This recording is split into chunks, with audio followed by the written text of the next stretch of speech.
మారీచుణ్ణి సుబాహుల్ని పంపించేటోడు. ఏ మాత్రం లోక కళ్యాణం జరగొద్దు, అక్కడ యజ్ఞాలు యాగాలను భగ్నం చేయండి అని. ఇవాళ కూడా ఒక శుక్రాచార్యుడు ప్రతిపక్ష నాయకుడు ఉన్నాడు, శాసనసభకు రమ్మంటే రాడు, శుక్రాచార్యుడు వై ఫామ్ హౌజులు ఉంటాడు.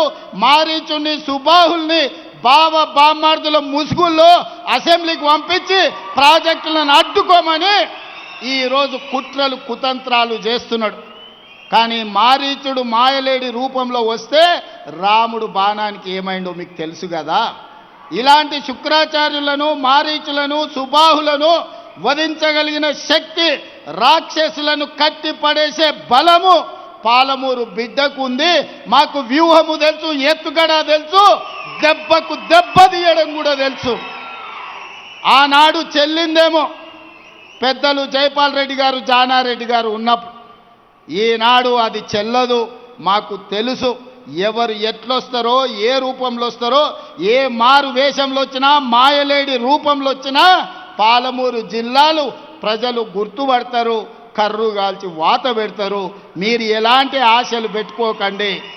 ఇవాళ ఆయన చెప్తుండు మేము గొప్పలు చేసినామని, మేము అభివృద్ధి చేసినామని, మేము పరిశ్రమలు తెచ్చినామని, మేము ఉద్యోగాలు ఇచ్చినామని, మేము ప్రాజెక్టులు కట్టినామని, భూములకు నీళ్లు ఇచ్చినామని.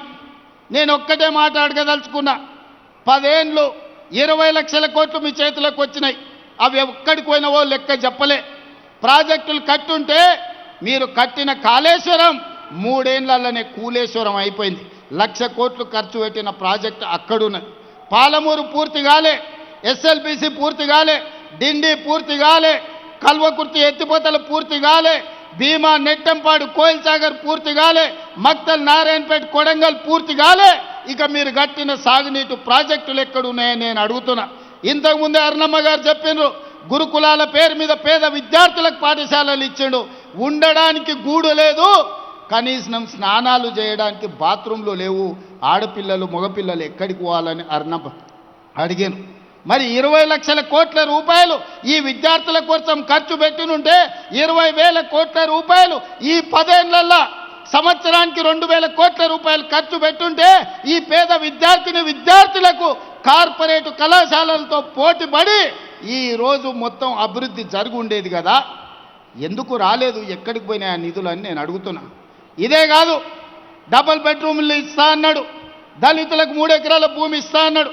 నేను ఈడు వచ్చిన వాళ్ళందరిని అడుగుతున్నా, మా అక్కల్ని ముఖ్యంగా, అక్క ఎవరికైనా డబుల్ బెడ్రూమ్ ఇల్లు వచ్చిందా? 10 ఏళ్లలో సంవత్సరానికి 2 లక్షల ఇల్లు కట్టుంటే కూడా 10 ఏళ్లలో పేదోళ్ళకి 20 లక్షల ఇల్లు వచ్చి ఉండేది.